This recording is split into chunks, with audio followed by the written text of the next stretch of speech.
जय हिंद बच्चों, एक बार फिर से स्वागत है आपके अपने ही चैनल अनिल ट्यूटोरियल क्लासेस में।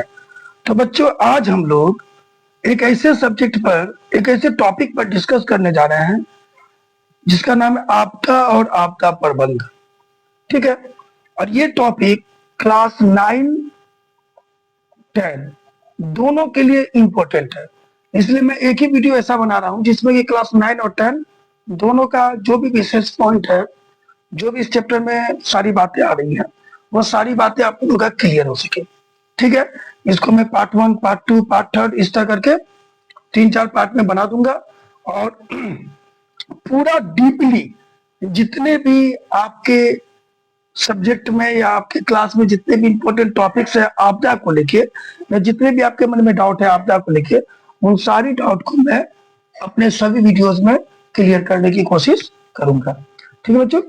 तो अगर आप लोग आपदा और आपदा प्रबंधन के बारे में पूरी जानकारी चाहते हैं तो इस वीडियो को शुरू से अंत तक देखिए। अगर आप स्किप करके देखते हैं तो शायद आपको बेहतर तरीके से इसकी जानकारी नहीं मिल पाएगी। ठीक है। तो बिना स्किप के वीडियो को कंटिन्यू देखिए। जैसे आप समझिए कि क्लास ले रहे हैं आधा घंटा 1 घंटा का, उस तरह करके पार्ट वाइज देखिए, 2 या 3 पार्ट में देखिए, लेकिन वीडियो को पूरा देखिएगा। सारी इंपॉर्टेंट बातें मैं अपनी वीडियो में आप लोगों को दे दूंगा। आप लोग किताब पढ़ने की कोई जरूरत नहीं पड़ेगी और इससे आप लोग अपने क्वेश्चन, जो इम्पोर्टेंट क्वेश्चन है, वो खुद बना सकते हैं। ठीक है। तो अगर हमारा वीडियो आप लोगों को अच्छा लग रहा हो तो हमारे चैनल को काइंडली सब्सक्राइब कर लीजिएगा, वीडियो को लाइक और शेयर कर दीजिएगा बच्चों। इससे हम लोग थोड़ा मोटिवेट होते हैं, हम लोगों के अंदर अलग एनर्जी आती है और हम लोग और भी बेहतर तरीके से वीडियोज बनाकर प्रोवाइड कराने की कोशिश करते हैं। ठीक है बच्चों। तो चलिए हम लोग अपने टॉपिक पर आते हैं।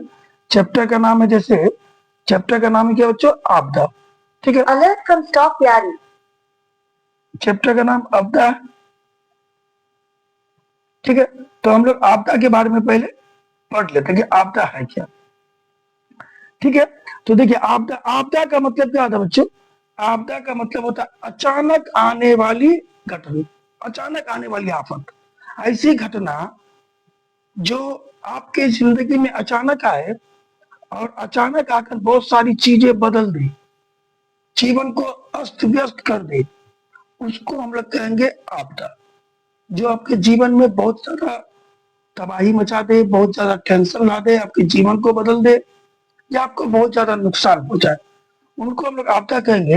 यानी अचानक घटने वाली घटना जिससे लोगों की जान माल की काफी क्षति होती है, आपदा कहलाती है। यानी आपदा से लोगों का जान भी चला जाता है और लोगों की संपत्ति वगैरह भी नष्ट हो जाते हैं। जैसे मान लीजिए भूकंप आ गया, लोग मर भी जाते हैं, भूकंप में आपके घर वगैरह भी टूट कर गिर जाते हैं, बड़ी बड़ी बिल्डिंगें ढह जाती है, तो जान माल की क्षति होती है। जैसे कि भूकंप हो गया, बाढ़ हो गया, सूखा हो गया, सुनामी हो गया। रेल दुर्घटना भी आपदा की गिनती में आता है, क्योंकि अचानक घट जाती है। आपको थोड़ा मालूम है कि रेल का दुर्घटना होगा? आप तो आराम से एसी का टिकट कटवाते हैं, फर्स्ट क्लास में बैठते हैं, चला आगे जाके एक्सीडेंट हो गया। सड़क दुर्घटना, आतंकवाद, ये सारी चीज जिससे आपकी जान को खतरा, जिससे आपकी आपकी संपत्ति को नुकसान पहुंचे, वह आपदा कहलाता है। तो याद रखिएगा, अचानक घटने वाली सभी घटना जिससे लोगों की जान माल को काफी क्षति पहुंचती है, आपदा कहलाती है। और भूकंप हो गया, बाढ़ हो गया, सूखा, सुनामी, रेल दुर्घटना, ये सारी चीजें क्या है? आपदा की गिनती में आते हैं। अभी हम लोग बात करें आपदा के प्रकार के बारे में, आपदा के प्रकार को जिक्र करते हैं, तो याद रखिएगा, आपदा जो है वह 2 प्रकार के होते हैं। ठीक है। एक होता है प्राकृतिक आपदा, एक होता है मानव निर्मित आपदा। प्राकृतिक आपदा, नेचुरल डिजास्टर, आपदा को अंग्रेजी में कहते हैं डिजास्टर। ठीक है। और मानव निर्मित आपदा, ह्यूमन क्रिएट डिजास्टर कह सकते हैं। यानी प्राकृतिक आपदा क्या होता है?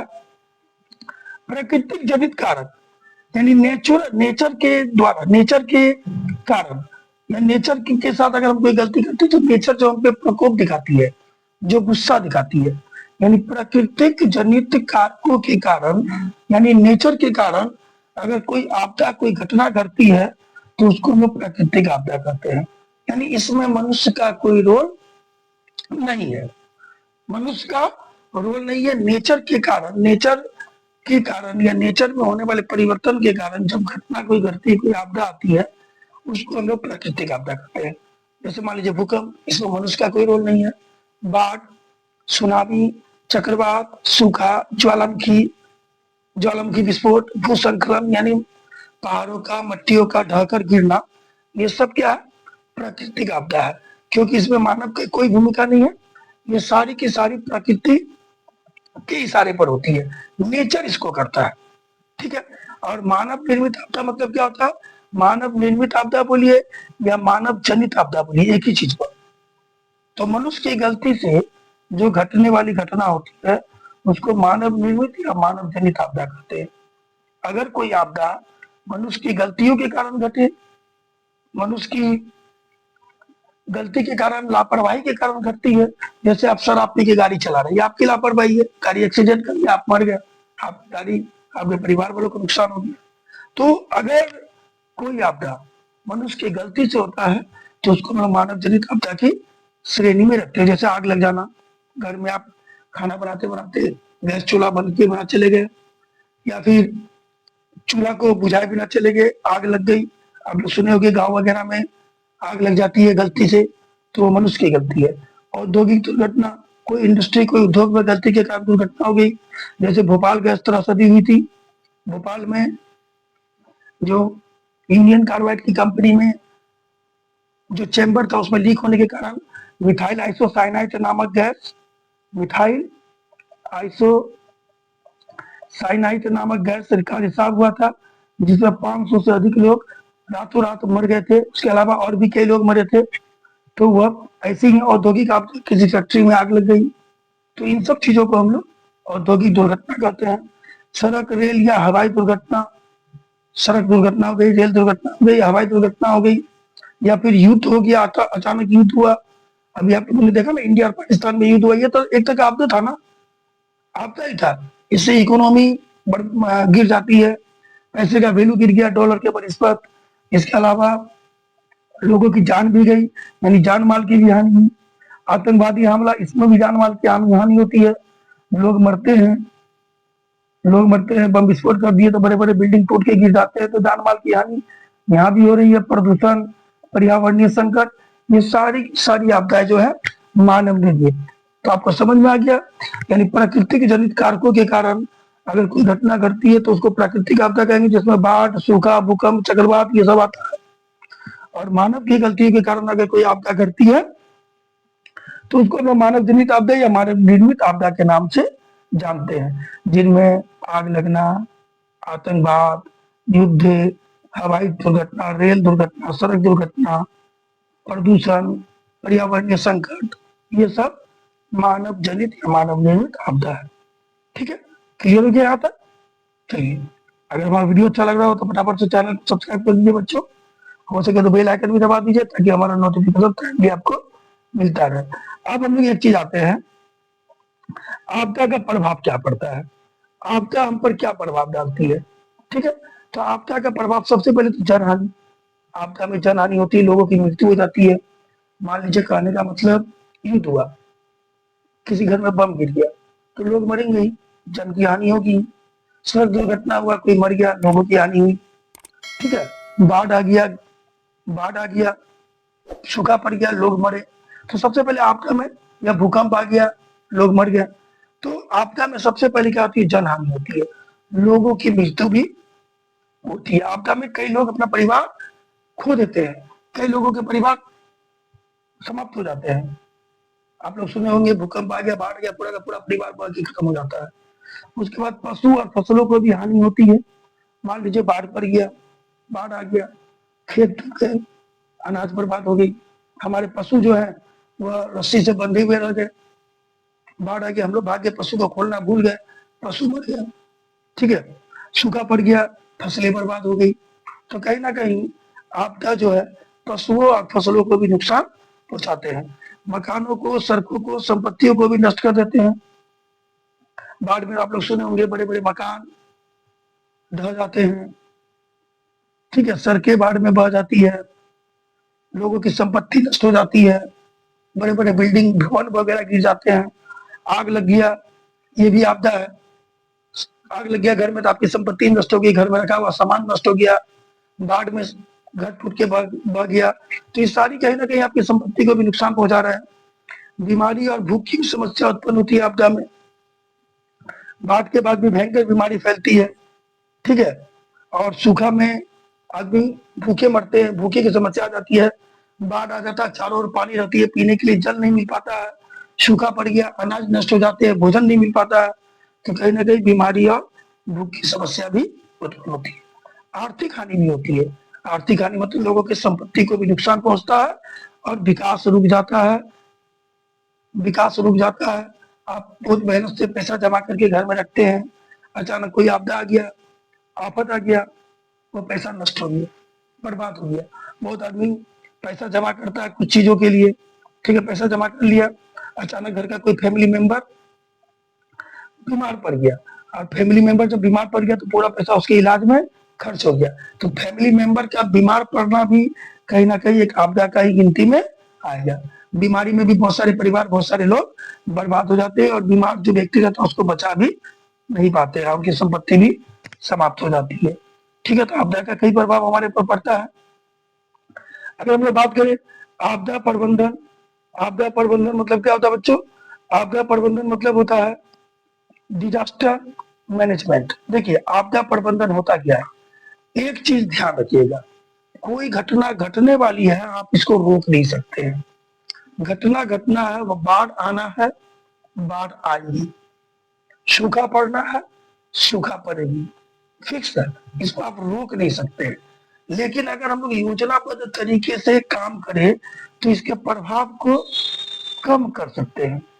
इसी प्रभाव को कम करना आपदा प्रबंधन कहलाता है। यानी आपदा से बचाव और उसके प्रभाव को कम करने के लिए उठाए गए कदम को आपदा प्रबंधन कहते हैं, ठीक है बच्चों। आपदा से बचने के लिए या उसके प्रभाव को कम करने के लिए हम जो कदम उठाते हैं उसे हम लोग आपदा प्रबंधन कहते हैं, ठीक है।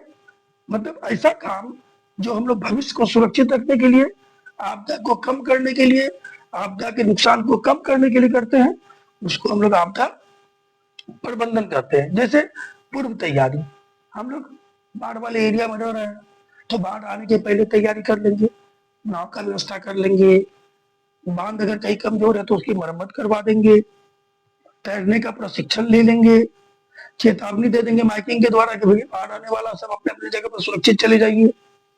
आप लोग देखते हैं ना, जैसे सुनामी सॉरी साइक्लोन वगैरह आता है तो सरकार पहले ही घोषणा कर देती है कि आंधी तूफान आने वाला, सब सुरक्षित जगह पर चले, तो पहले ही तैयारी कर लेने देंगे। इसके लिए लोगों को जागरूक करना पड़ेगा, लोगों को प्रशिक्षण यानी ट्रेनिंग देना पड़ेगा। जैसे बाढ़ वाला एरिया में रह रहा है तो वहां के लोगों को ट्रेनिंग देना होगा तैरने का, ठीक है। चेतावनी प्रणाली यानी सूचना प्रणाली को भी डेवलप करना होगा कि लोगों तक जल्दी से जल्दी मैसेज पहुंच जाए कि कोई आपदा आने वाली है, और लोग उस मैसेज को सुन करके पहले से अपना व्यवस्था कर ले और उस आपदा से बच सके। दूसरा है बचाव कार्य चलाना, जैसे राहत सामग्री, लोगों के लिए भोजन, बच्चों के लिए दूध पानी वगैरह का व्यवस्था कराना, और जो लोग फंसे हुए हैं उनको सुरक्षित स्थान पर पहुंचाना। पहले बुजुर्गों और बच्चों को सुरक्षित स्थान पर पहुंचाना, फिर युवाओं को पहुंचाना, ठीक है। इसके लिए बाढ़ आ गया है तो नाव की व्यवस्था करके नाव के द्वारा लोगों को सुरक्षित स्थानों तक पहुंचाना, ठीक है। उसका पुनर्वास, पुनर्वास अगर मान लीजिए किसी व्यक्ति का बाढ़ में घर बह गया, भूकंप में घर गिर गया, उनका रोजगार नष्ट हो गया, तो ऐसे व्यक्ति को घर की व्यवस्था करवा देना, उनके लिए रोजगार की व्यवस्था करना, और भी कई तरह से उनको सहायता देना ताकि उनको फिर से बसाया जा सके। मान लीजिए बाढ़ आ गया, कोई एरिया पूरा का पूरा एरिया तबाह हो गया, पूरा का पूरा एरिया पानी में डूब गया, तो वहां के लोगों के रोजगार नष्ट हो गए, घर गिर गए, तो उनको सहायता देके वहां के लोगों के रोजगार की व्यवस्था करवाना, उनको फिर से बसाना, उनके लिए घर का व्यवस्था करना, सहायता देना। दीर्घकालीन योजना, दीर्घकालीन योजना मतलब मान लीजिए हम जान रहे हैं कि हम आपदा प्रभावित क्षेत्र में रह रहे हैं, तो ऐसी सड़कें बनाना जो मजबूत हो, ठीक है। हरित क्षेत्र की व्यवस्था करना, यानी घर के जो एरिया है उस एरिया के चारों ओर पेड़ पौधे लगाना, क्योंकि पेड़ पौधे बहुत सारी आपदाओं को कम करते हैं, जैसे बाढ़ की गति को कम करते हैं, ठीक है, प्रदूषण को कम करते हैं, सूखा को कम करते हैं, तो पेड़ लगाना, सुरक्षा के नियम बनाना, उसका पालन करना, ठीक है, ये कुछ कार्य करके हम लोग आपदा को काफी हद तक कम कर सकते, रोक नहीं सकते। अब बाढ़ आ गया, बाढ़ को रोक नहीं सकते। हाँ, पहले से तैरना सीख लेंगे तो बाढ़ में बहेंगे नहीं, तैर के बच के निकल जाएंगे। नौका का व्यवस्था कर लेंगे, बाढ़ आ रही हो नाव पे बैठ के निकल जाएंगे। ठीक है, ये सब कर सकते हैं। ये पूर्व तैयारी होता है, बचाव कार्य, पुनर्वास, इन सब के द्वारा हम आपदा के प्रबंधन, आपदा के प्रभाव को कम कर सकते हैं, लेकिन आपदा को रोक नहीं सकते। इस चीज को ध्यान रखिएगा। ठीक है, अब एक टॉपिक देखिए, ध्यान से समझिएगा, सभी टॉपिक इंपॉर्टेंट है। आपदा को पूरी तरह से रोकना संभव नहीं है, ध्यान दीजिएगा, मैंने अभी बताया। लेकिन अगर सही योजना और जागरूकता और त्वरित बचाव कार्य, त्वरित होता तो जल्द बचाव कार्य किया जाए तो इसके नुकसान को कम किया जा सकता है। आपदा को पूरी तरह से रोका नहीं जा सकता, लेकिन अगर हम सही योजना का उपयोग करें, ठीक है, सही योजना का उपयोग करें, लोगों में जागरूकता लाएं और जल्द से जल्द एक्टिव होकर बचाव कार्य को शुरू करें तो नुकसान को कम से कम नुकसान होगा और हम नुकसान से बच सकते हैं। इसलिए हर नागरिक का यह कर्तव्य है कि वह आपदा की स्थिति में सतर्क रहे और एक दूसरे का सहयोग करे। ये नहीं कि भाई मेरा उससे दुश्मनी है, वो बाढ़ में बाहर, हम उसको नहीं बचाएंगे। जी नहीं, सबका सहयोग करना है, सबका सहयोग करना है ताकि हम लोग आपदा से बच सके। ठीक है, आपदा प्रबंधन की आवश्यकता इसलिए है क्योंकि इनसे जीवन संकट में पड़ा रहता है। अगर हम लोग आपदा प्रबंधन नहीं करेंगे तो हम संकट से बाहर नहीं निकल पाएंगे। आपदा प्रबंधन की आवश्यकता इसलिए है क्योंकि आपदा लोगों के जीवन को संकट में डाल के रखता है, तो उसका प्रबंधन करेंगे तो कहीं ना कहीं आपदा से बच सकते हैं। न केवल जीवन के, देखिए, आपदा न केवल जीवन में संकट लाता है बल्कि विकास कार्य को भी अवरुद्ध कर देता है। मान लीजिए बाढ़ आ गया, सड़कें बनी हुई है, सड़क टूट गया, बह गया, गिर गया, ठीक है, पुल टूट के बह के गिर गया, पुल टूट गया, बह गया, तो ये कहीं ना कहीं विकास को बाधा पहुंचाती है। इसके अलावा भी आपदा आने से अनेक परेशानियां उत्पन्न होती है। अब अगर आपदा आती है तो कई तरह की परेशानी उत्पन्न होती है। जीवन संकट से बचाने, विकास के कार्यों को चालू रखने और परेशानियों को दूर करने के लिए आपदा प्रबंधन जरूरी है। देखिए, आपदा प्रबंधन तो समझ में आई है ना, आपदा को कम करने की, क्योंकि आपदा रोक नहीं सकते, कम करने के लिए जो योजना बनाते हैं उसको आपदा प्रबंधन कहते हैं। और आपदा प्रबंधन इसलिए जरूरी है क्योंकि ये जीवन में, आपदा व्यक्ति के जीवन में संकट लाता है। ठीक है, अगर हम आपदा का प्रबंधन करेंगे तो यह हमारे संकट को कम करेगा और इसके अलावा विकास भी बढ़ाएगा, हमारी परेशानियों को कम करेगा और जीवन को सुरक्षित रखेगा। इसीलिए जरूरी है कि विकास के कार्य को चलाने के लिए हमारा देश लगातार प्रोग्रेस करे। इसके लिए ये जरूरी है कि हम लोग आपदा प्रबंधन पर ध्यान दें।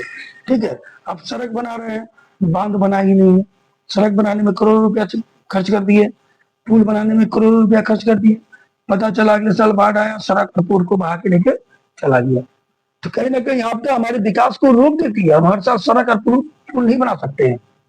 इसीलिए सबसे पहले हम लोगों को आपदा प्रबंधन करना होगा, नियोजित तरीके से प्लानिंग करके हम लोगों को सब काम करने होंगे ताकि जो है विकास के कार्य में बाधा ना पहुंचे, परेशानी दूर हो। ठीक है, और क्षति भी कम हो।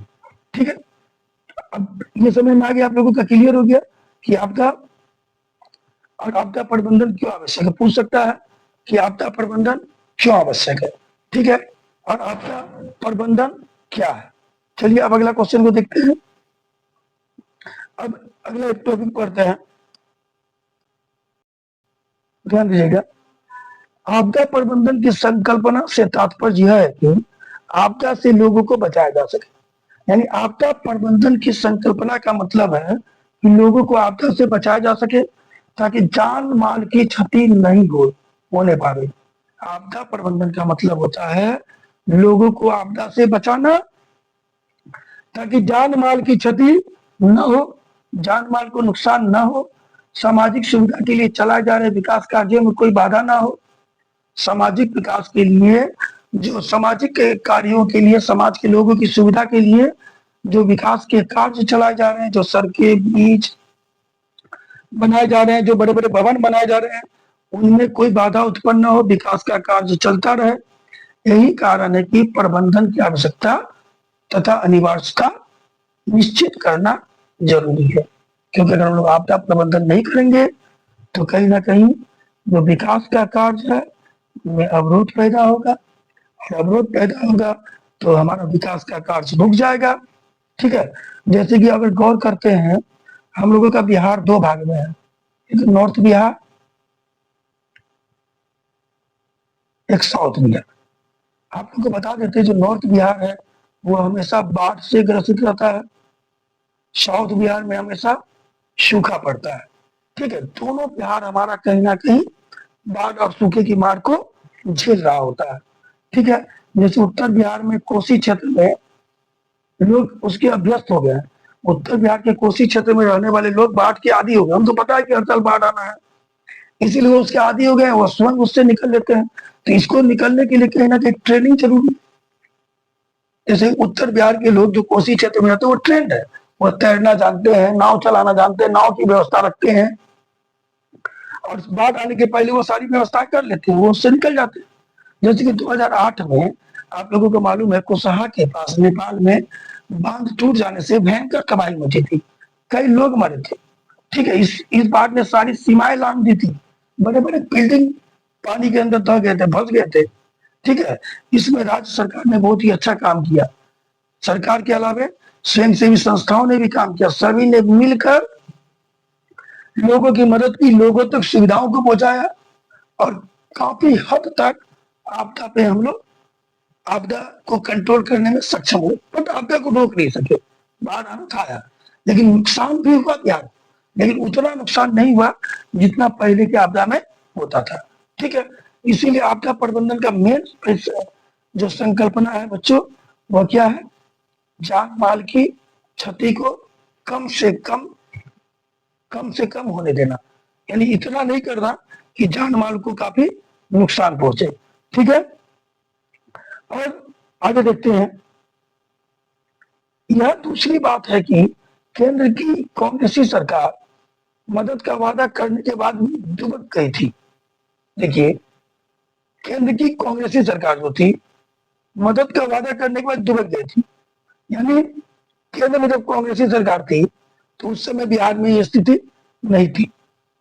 बिहार में सूखा बहुत बहुत परेशान किए हुए था। ठीक है, लेकिन अभी काफी हद तक इस पे कंट्रोल पाया गया है। सूखा से निपटने के लिए भी समाज को सहयोग करना पड़ता है। सूखा से निपटने के लिए भी समाज को सहयोग करना पड़ता है। देखिए, बाढ़ के अलावा बाढ़ ही नहीं है, सूखा भी बड़ी समस्या हमारे लिए। सूखा से निपटने के लिए भी समाज को सहयोग करना पड़ता है। इसे रोकने के लिए तालाबों की संख्या बढ़ाने की आवश्यकता है। अगर सूखा रोकना है हम लोगों को तो तालाब की संख्या बढ़ानी होगी, क्योंकि तालाब में वर्षा का पानी कलेक्ट होता है और वह जमीन के अंदर जो भूमिगत जल है उसकी कमी को पूरा करता है। ठीक है, जमीन के अंदर जो भूमिगत जल है उसकी कमी को पूरा करता है, क्योंकि तालाब में वर्षा का पानी स्टोर होता है, वो जमीन के अंदर जाके भूमिगत पानी को पूरा करता है, जिसके कारण सूखा की समस्या से हम लोग बच सकते हैं। इसीलिए हम लोगों को अधिक से अधिक तालाब लगाने होंगे, उसके अलावा पेड़ भी लगाना होगा, पेड़ भी सूखे की कमी से बचा सकता है। लेकिन आज के डेट में सबसे बड़ी बात भूकंप और सुनामी की है। आज सिर्फ बाढ़ और सूखा ही समस्या नहीं है, भूकंप और सुनामी भी बहुत बड़ी समस्या है, जिसे रोक पाना किसी के बस की बात नहीं है। भूकंप और सुनामी को रोकना किसी के बस की बात नहीं है। यदि इससे बचना है तो पहले से लोगों को चेतना पड़ेगा। इससे बचना है तो पहले से लोगों को चेतना पड़ेगा, पहले से लोगों को इसके बारे में विचार विमर्श करके रखना पड़ेगा। भूकंप वाले क्षेत्रों में भूकंप रोधी भवन बनाने होंगे। जो भूकंप वाला क्षेत्र है वहाँ ऐसा भवन बनाना होगा, चौकुटा चौकुटा भवन बनाना होगा। अब ऐसा जमीन है तो इस पे ऐसा ऐसा भवन, इसको कई पार्ट में चौकुटा चौकुटा हिस्सा करके भवन बनाना होगा। ठीक है, और भूकंप रोधी मकान बनाने होंगे, पिलर पे बनाने होंगे। ट्रेंड इंजीनियरों की मदद लेनी होगी। जो इंजीनियर है वो ट्रेंड होने चाहिए, उनसे पूछ करके कितना मटेरियल डाले तो क्या होगा, इसके बाद उनकी मदद ले करके हम लोगों को भवन बनाने चाहिए ताकि वो भवन मजबूत हो। भूकंप रोधी भवन का आकार आयत या वर्ग के तरह होना चाहिए। बता, या तो आप घर ऐसा बनाइए या फिर पूरा स्क्वायर बनाइए। आप ओ आकार, टी आकार, जैसे तैसे भवन नहीं बनाइए। उसका समुद्री तटीय क्षेत्रों में भी समुद्र तट से दूर काफी ऊंचाई पर मकान बनाने चाहिए। सुनामी का आप लोगों को मालूम है? बताइए इसके बारे में। सुनामी समुद्र की सतह में जब हलचल उत्पन्न होती है तो समुद्र में ऊंची ऊंची लहरें उत्पन्न होती है। इन ऊंची ऊंची लहरों को सुनामी कहते हैं। ठीक है, तो सुनामी से बचने के लिए, इसकी हानि को कम करने के लिए हम लोगों को समुद्र तट से दूर अपने भवन बनाने चाहिए, ताकि सुनामी का प्रभाव हमारे ऊपर कम से कम पड़े। ठीक है। 2002 में भारत के पूर्वी तट पर और अंडमान निकोबार द्वीप समूह पर सुनामी ने काफी नुकसान पहुंचाया था। आपको बता देते हैं, 26 दिसंबर के दिन 26 दिसंबर के दिन 2002 में इंडिया में सुनामी आया था, जो कि पूर्वी तट पर आया था, और उसने अंडमान पूर्वी तट के कुछ क्षेत्रों में और अंडमान निकोबार में काफी तबाही मचाई थी। बहुत लोग इसमें मरे थे, काफी धन जन की हानि हुई थी। आपदा प्रबंधन तभी सफल हो सकता है जब उसमें आम जन की सहभागिता हो। देखिए, आपदा प्रबंधन से गवर्नमेंट सिर्फ नियोजन बनाएगी, जो कार्यक्रम बनाएगी, सिर्फ उनके बनाने से कुछ नहीं होगा। आम जन यानी हम जैसे साधारण लोगों को भी इसमें सहयोग करना पड़ेगा, क्योंकि हम लोग अगर इसको सहयोग नहीं करेंगे, प्रशासन की मदद नहीं करेंगे, सरकार जो नियम बनाए उसको फॉलो नहीं करेंगे, तो कहीं ना कहीं आपदा प्रबंधन जो है वो सफल नहीं होगा। तो आपदा प्रबंधन को सफल करने के लिए आम जन, साधारण लोगों को भी इसमें सहभागिता निभानी होगी, मदद करनी होगी। प्रशासन को जो काम प्रशासन को जो करना है होगा वो करेगा नहीं। प्रशासन को जो करना है वो तो करेंगे ही, लेकिन जब तक हम लोग, आम जन, साधारण लोग, सभी जनता इससे नहीं जुड़ेगा, तब तक हमारा आपदा प्रबंधन सफल नहीं होगा। इसलिए आपदा प्रबंधन के कार्यों से आम जनों को भी जुड़ना पड़ेगा। आम जन को भी जुड़ना पड़ेगा। भूकंप और सुनामी जैसे आपदा से बचने का उपाय यह भी हो सकता है कि उसके आने के पूर्वानुमान की जानकारी हम लोगों को मिल जाए। यानी भूकंप से और सुनामी से बचने का एक और यह उपाय है कि उसके आने का पूर्वानुमान की विधि विकसित की जाए। क्योंकि अब तक याद रखिएगा, सुनामी और भूकंप का पूर्वानुमान लगाना मुश्किल है। पूर्वानुमान मतलब क्या होता है? 1 दिन पहले, 10 घंटा पहले, 5 घंटा पहले, जी नहीं। इसका पता हम लोगों को जस्ट तभी चलता है जब भूकंप आता है, जब सुनामी आता है। इसके पूर्वानुमान, अभी तक पूर्वानुमान लगाने की विधि विकसित नहीं हुई है। इसलिए भूकंप और सुनामी से बचने का तो भैया एकमात्र उपाय यही है कि कुछ ऐसा विधि विकसित हो जाए जो भूकंप आने के पहले हमको बता दे कि भूकंप आने वाला है, उसका पूर्वानुमान कर दे। ठीक है, पूर्वानुमान कर दे। उसका कुछ अन्य महत्वपूर्ण प्रश्न तथा उत्तर हम आगे बताएंगे, तो इसको हम कैंसिल कर दिए, यहाँ से हटा दिए हैं। कुछ महत्वपूर्ण प्रश्न उत्तर के बारे में नहीं बता रहे हैं, क्योंकि अभी हम सोचे पढ़ा दें, नहीं तो हम सोचे थे क्या इससे संबंधित क्वेश्चन आंसर पहले आप लोगों को लिखा देंगे, लेकिन हम लिखा नहीं रहे हैं उसको, इसीलिए हम हटा दिए। ठीक है, हालांकि आप इसमें अभी हम जो आपको एक एक बार बोले, जैसे ये बात है ना, इसके बाद हम कुछ तैयार किए थे, जैसे क्वेश्चन तैयार किए थे कि सुनामी का उत्पन्न होता है तो समुद्र तल में। एक क्वेश्चन तैयार किए थे, आपका क्या, ये सब लिखा हुआ था। तो मैंने सोचा कि नहीं, अब एक ही बार पूरा चैप्टर का लेक्चर दे दूं, पढ़ा दूं, उसके बाद आप लोगों को क्वेश्चन बताऊंगा। चलिए हम लोग पहले पढ़ रहे हैं सुनामी के बारे में। देखिए, सुनामी का पूरा अंग्रेजी होता है तसुनामी। हम लोग पढ़ते हैं तसुनामी, बट यहाँ टी जो है साइलेंट है। टी जो है साइलेंट है। ठीक है, आपको हम सुनामी के बारे में भी कुछ बातें बता देते हैं। देखिए, सुनामी हिंदी में होता है, अंग्रेजी में स्पेलिंग ये होता है, और ये जापानी भाषा का शब्द है। जापानी भाषा का शब्द याद रखिएगा। और इसे अंग्रेजी में सबसे पहले लाफ्कादियो लाफ्कादियो हर नाम के एक व्यक्ति थे, उन्होंने सबसे पहले अंग्रेजी में से उनकी एक किताब थी, जिस किताब का नाम था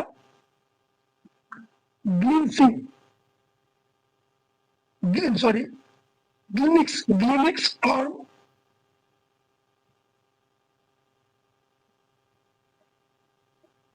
बुद्धा फेस। ठीक है, और यह किताब उन्होंने 1897 में लिखा था, ग्लिनिक्स फॉर बुद्धा फील्ड 1897 में ये किताब उन्होंने लिखा था। उसमें उन्होंने पहली बार सुनामी शब्द का प्रयोग किया था।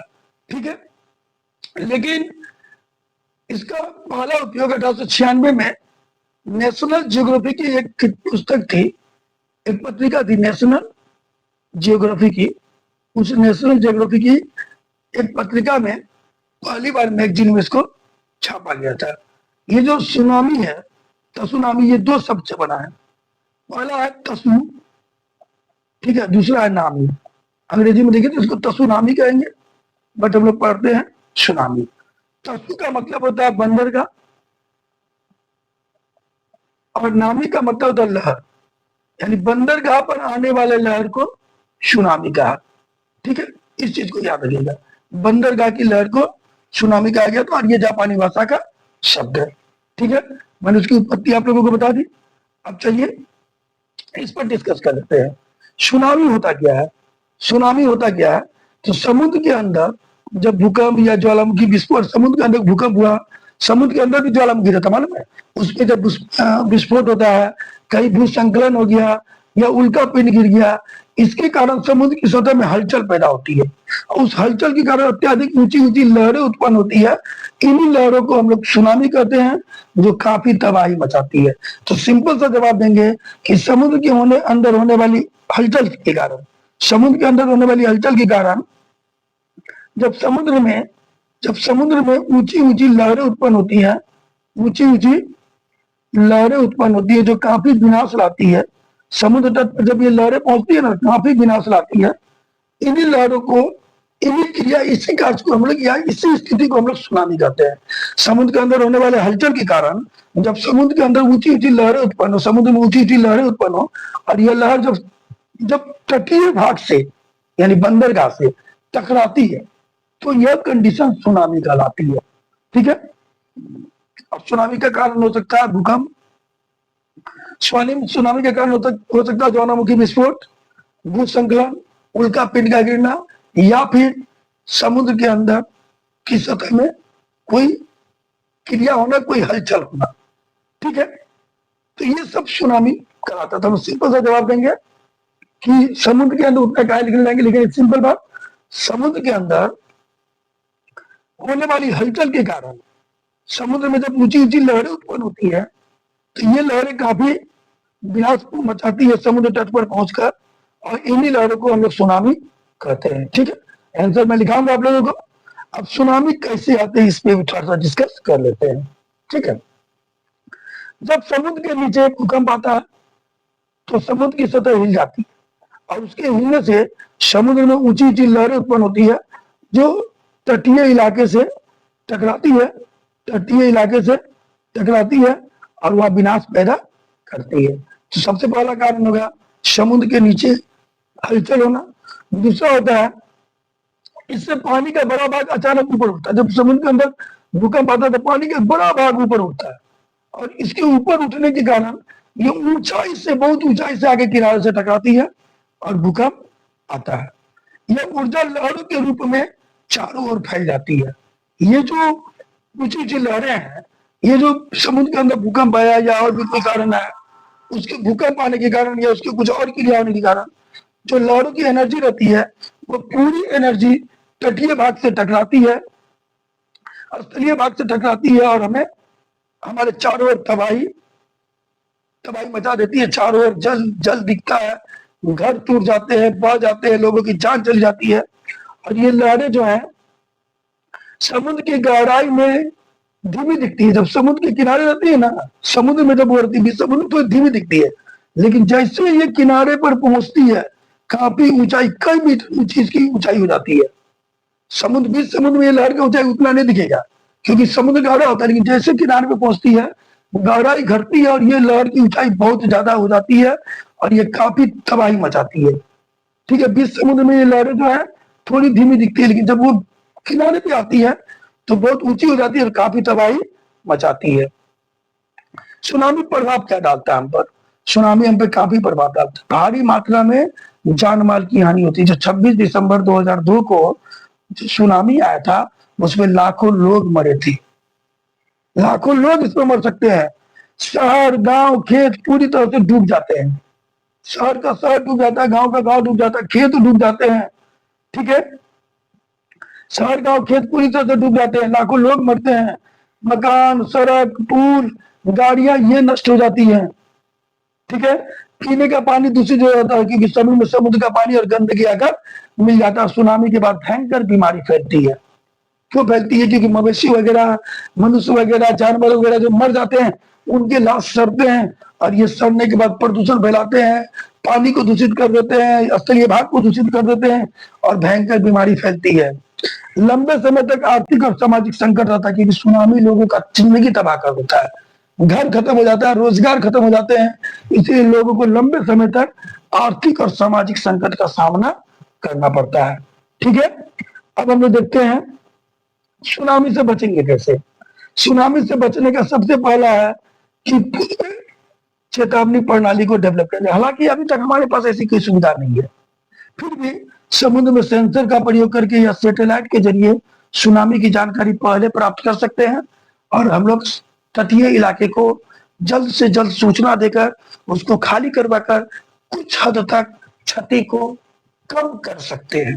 ठीक है, समुद्र किनारे सतर्कता, समुद्र के किनारे रहने वाले लोगों को सतर्क रहना चाहिए।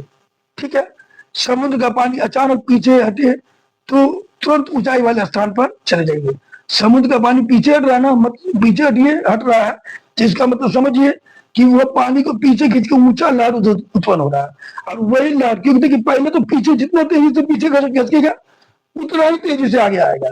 अगर कभी अचानक आपको लग रहा हो कि समुद्र का पानी पीछे हट रहा है, तो तुरंत वो स्थान खाली करिए, ऊंचाई पर चले जाइए, क्योंकि कहीं ना कहीं ये पानी पीछे हट रहा है तो समुद्र में कोई ना कोई हलचल हो रही है, जिस हलचल से सुनामी उत्पन्न होने का खतरा रहता है।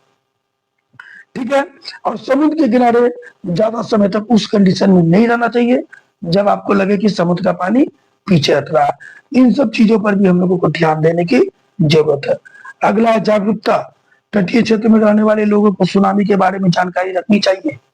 उनको पता रहना चाहिए कि किस कंडीशन में, किस बदलाव में सुनामी की संभावना बढ़ जाती है, कैसा स्थिति में सुनामी आने की संभावना बढ़ जाती है।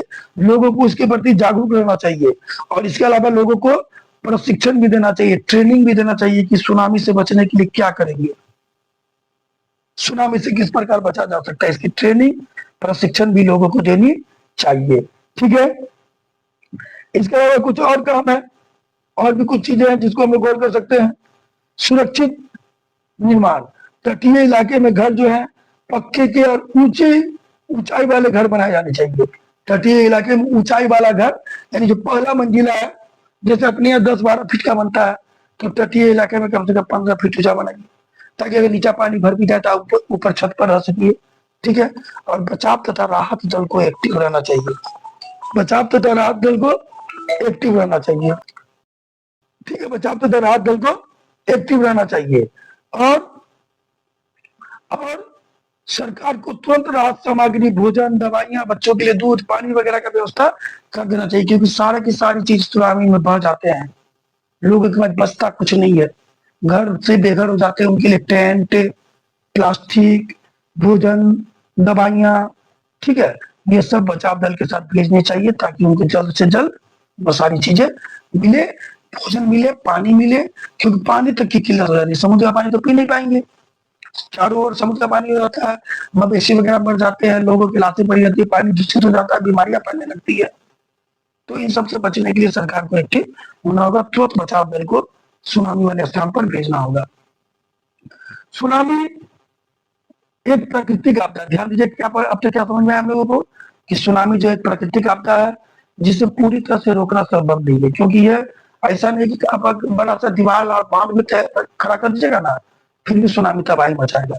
लेकिन अगर वैज्ञानिक तरीका, तकनीक को थोड़ा डेवलप किया जाए, लोगों में थोड़ा एक्टिवनेस आए, लोग थोड़ा सतर्क रहें, और सही बचाव के उपाय को अपनाया जाए, तो काफी हद तक हम लोग इसके होने वाले नुकसान को कम कर सकते हैं। हमें हमेशा आपदा प्रबंधन के नियम का पालन करना चाहिए, क्योंकि आपदा प्रबंधन के नियम का पालन करके ही सुनामी से हम लोग बच सकते हैं। क्लियर हो गया? अब हम लोग भूकंप को देखते हैं। ठीक है, भूकंप जिसको हम लोग कहते हैं अर्थक्वेक, यह भी एक प्राकृतिक आपदा है, नेचुरल डिजास्टर है। ठीक है, मतलब भूकंप का मतलब क्या था, पृथ्वी का कंपन में किसी भी कारण से अगर पृथ्वी हमारी हिल रही है, पृथ्वी में वाइब्रेशन हो रहा है, पृथ्वी कांप रही है, तो इस क्रिया को हम लोग क्या कहते हैं, इस क्रिया को कहते हैं भूकंप। यानी भूकंप पृथ्वी की सतह के हिलने या कांपने की प्राकृतिक प्रक्रिया है।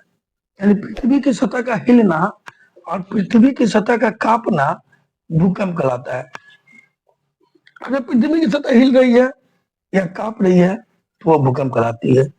जब पृथ्वी के अंदर चट्टानों में अचानक दरार पड़ जाए या हलचल होती है या तो ऊर्जा तरंगों के रूप में वह हलचल जो है बाहर निकलती है।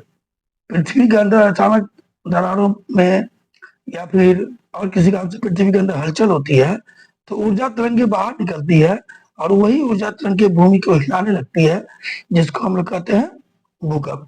सिंपल सा जवाब हम लिख सकते हैं कि पृथ्वी के अंदर होने वाले किसी प्रक्रिया के कारण पृथ्वी की सतह का हिलना या कांपना भूकंप कहलाता है। यानी किसी भी कारण से अगर पृथ्वी हिल रही है, पृथ्वी कांप रही है, तो वह भूकंप कहलाता है। ठीक है, अब हम लोग भूकंप के कारण को भी डिस्कस कर लेते हैं।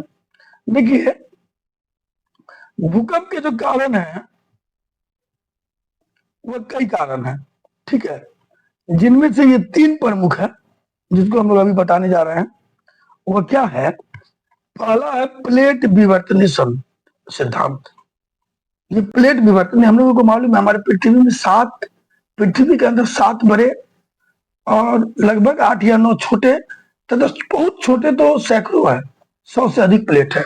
लेकिन ये मेन जो प्लेट है ये 8 बड़े प्लेट है, सॉरी 7 बड़े प्लेट है। यानी हमारी पृथ्वी 7 बड़े प्लेटों पर टिकी हुई है। यानी पृथ्वी के अंदर जो है, यानी पृथ्वी जो एक प्लेट है जो पानी के ऊपर, समझिए पृथ्वी के अंदर जो मैग्मा है उसके ऊपर तैर रही है। आपको बता देते हैं, देखिए जो हमारी पृथ्वी है वह कुछ, मान लीजिए प्लेट हो गया, एक प्लेट, ये प्लेट हो गया, इस प्लेट की लंबाई ना मोटाई 100 किलोमीटर तक होती है। इस चीज को ध्यान दीजिएगा। ठीक है, प्लेट की मोटाई जो है लगभग 100 किलोमीटर तक होती है।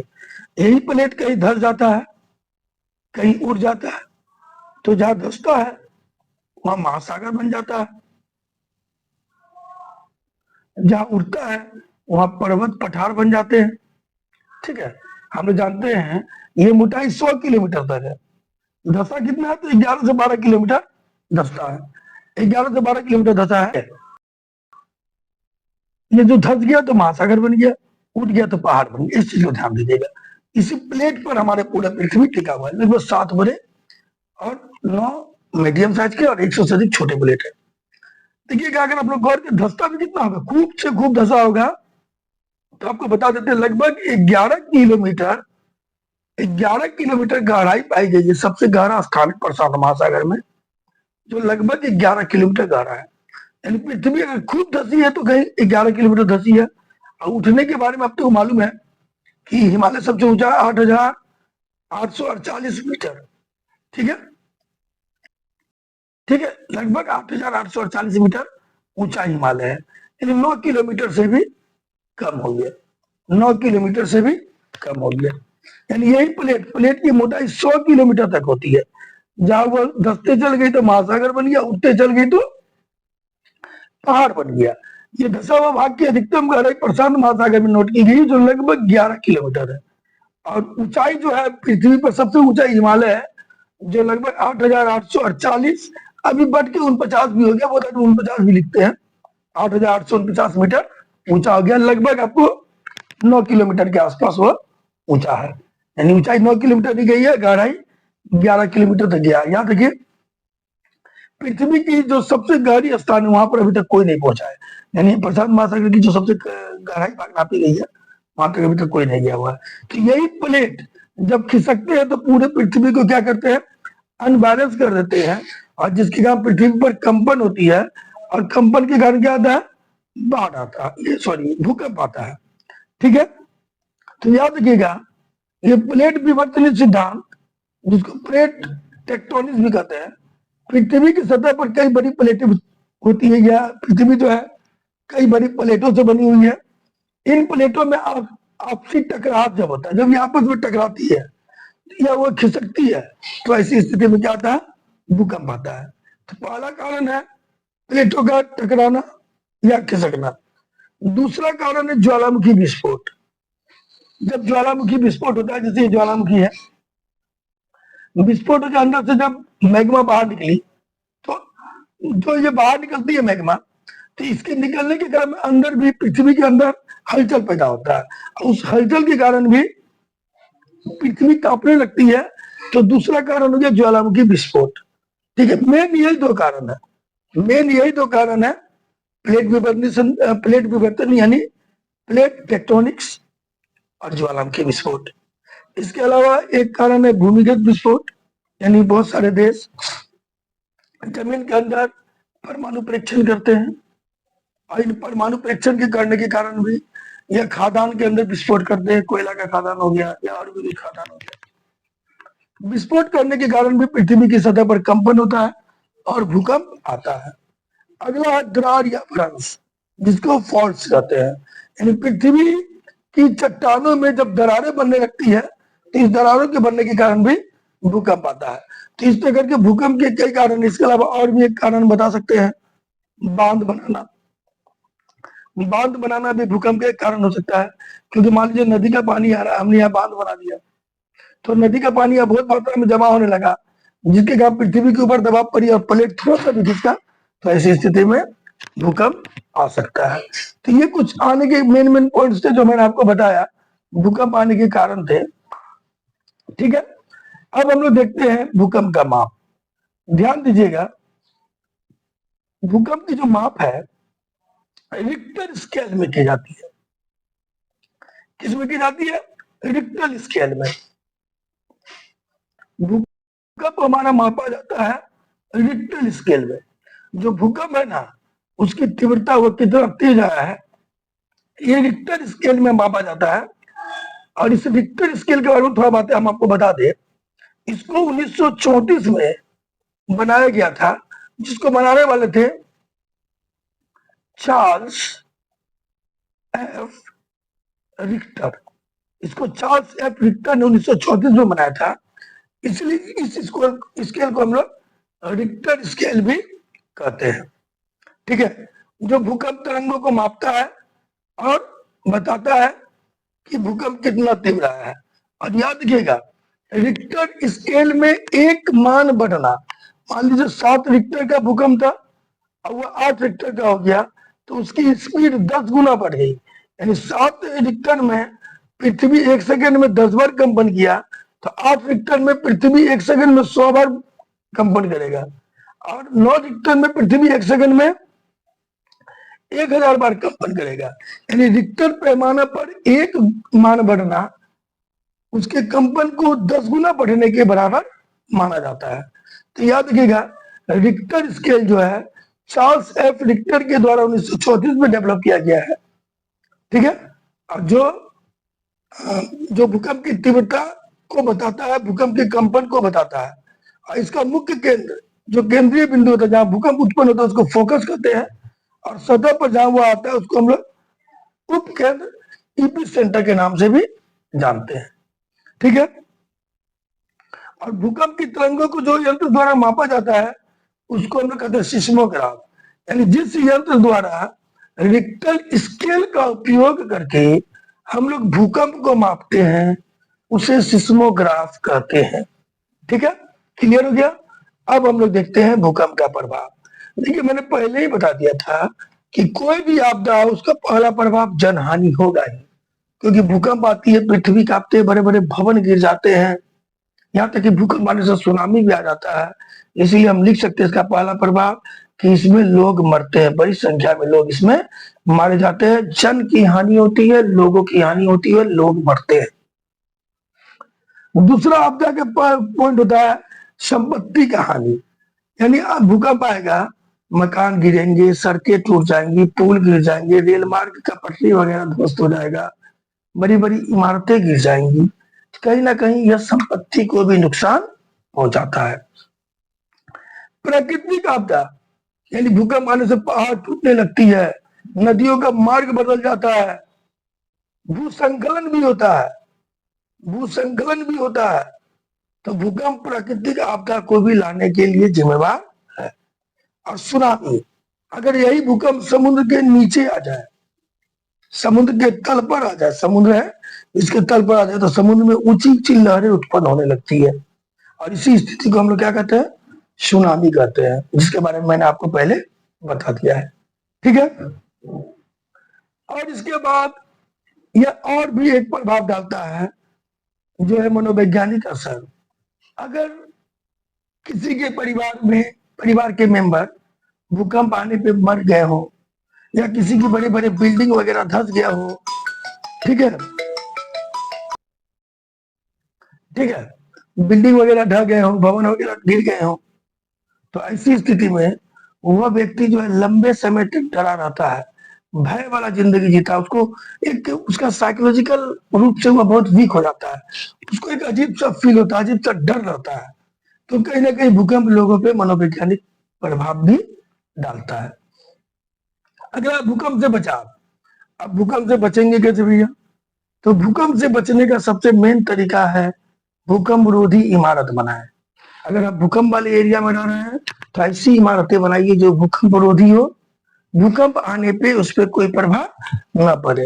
यानी जनरली इमारतें या तो वर्गाकार बनाइए या तो आयताकार बनाइए, ये राउंड शेप में, इस शेप में, इस शेप में मकान मत बनाइए। ठीक है, उसके अलावा पिलर वगैरह का भी मटेरियल सही डालिए, रड का प्रयोग अच्छी तरह से कीजिए।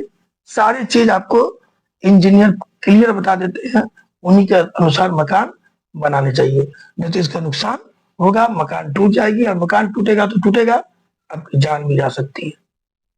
दूसरी बात, भूकंप वाले एरिया में जो भारी सामान होते हैं उनको दीवार से मजबूती से बांध देना चाहिए, ताकि भूकंप आने पर वह गिरे नहीं। भारी है, कहीं किसी के ऊपर गिर गया तो उनकी जान जा सकती है, नुकसान हो सकता है, इसलिए उसको दीवारों से बांध देना चाहिए। भूकंप के समय घबराना नहीं चाहिए, बिल्कुल घबराना नहीं चाहिए। सुरक्षित स्थान के पे जाने की कोशिश करनी चाहिए। पहले तो सोचना चाहिए कि खुले स्थान पर चल जाए। अगर हमको खुला स्थान ना मिले तो घर के अंदर ही टेबल के नीचे छिप जाइए, ताकि ऊपर से कोई भारी चीज गिरे तो आपकी जान बच सके। पलंग के नीचे, चौकी के नीचे छिप जाइए। दरवाजे के पीछे भी छिप सकते हैं, या फिर घर में जो दो दीवार होता है ना, ये जो कोना होता है, ये तो दीवार है, ये जो कोना है या पिलर होता है, यहाँ भी आप छिप सकते हैं, क्योंकि दीवारें गिरेगी, कोना वाला भाग बच के रह सकता है। उसके अलावा खुले स्थान पर निकल जाना चाहिए, बिजली के खंभों से दूर और बड़े पेड़ों से दूर रहना चाहिए। खुले स्थान में चल जाइए, अगर बिजली का खंभा है या पेड़ है तो उससे दूर रहिए, कभी भी वो टूट कर गिर सकता है। ठीक है, उसके बाद सरकार को पूर्व चेतावनी प्रणाली और राहत कार्यों में ध्यान देना चाहिए। देखिए, अभी तक तो भूकंप का पूर्वानुमान लगाना मुश्किल हो गया है, फिर भी सरकार को इस चीज पे कोशिश करना चाहिए कि जो चेतावनी प्रणाली है उसको डेवलप किया जाए, जल्द से जल्द भूकंप का पता लगाकर लोगों तक उसका संदेश पहुंचाया जाए, और राहत कार्य को डेवलप करना चाहिए। सामग्री, जैसे किसी एरिया में भूकंप आ गया तो वहां के लोगों को मेडिसिन की जरूरत है, दवाइयों की जरूरत है, तो तुरंत से जितना जल्दी हो उन्हें मेडिसिन, दवा, दूध, वहां के प्रभावित लोगों को खाना, उनके रहने का व्यवस्था वगैरह करना चाहिए। जल्द से जल्द उसको सुरक्षित स्थान पर भेजने का उपाय करना चाहिए। ठीक है, तो इस प्रकार अगर हम लोग देखें तो भूकंप एक खतरनाक प्राकृतिक आपदा है, जिसे रोका तो नहीं जा सकता है, लेकिन अगर हम लोग सतर्क रहे और सुरक्षा का उपाय अपनाएं तो निश्चित तौर पर हम उसके नुकसान को कम कर सकते हैं। लेकिन भूकंप को तो हम रोक नहीं सकते, लेकिन अगर हम लोग सुरक्षा के उपाय को अपनाते हैं तो निश्चित तौर पर उसके प्रभाव को हम लोग क्या कर सकते हैं, उसके प्रभाव को क्या कर सकते हैं, हम लोग कम कर सकते हैं। ठीक है, क्योंकि रोकना मुश्किल है, कोई भी आपदा को आप रोक नहीं सकते। बस आपदा प्रबंधन का मतलब होता है उससे होने वाले नुकसान को कम करना। सतर्क रहना होगा, सुरक्षा के उपाय करने होंगे, ताकि नुकसान कम से कम हो और व्यक्ति को परेशानी ना हो। ठीक है, तो बच्चों, इसी के साथ आज का ये वीडियो मेरा समाप्त होता है। अगर हमारा वीडियो अच्छा लगा हो तो हमारे चैनल को सब्सक्राइब, वीडियो को लाइक और शेयर कर दीजिएगा बच्चों। हो सके तो बेल आइकन दबा दीजिएगा, टाइमली नोटिफिकेशन मेरा आपको मिलता रहेगा। ठीक है, जय हिंद, जय भारत।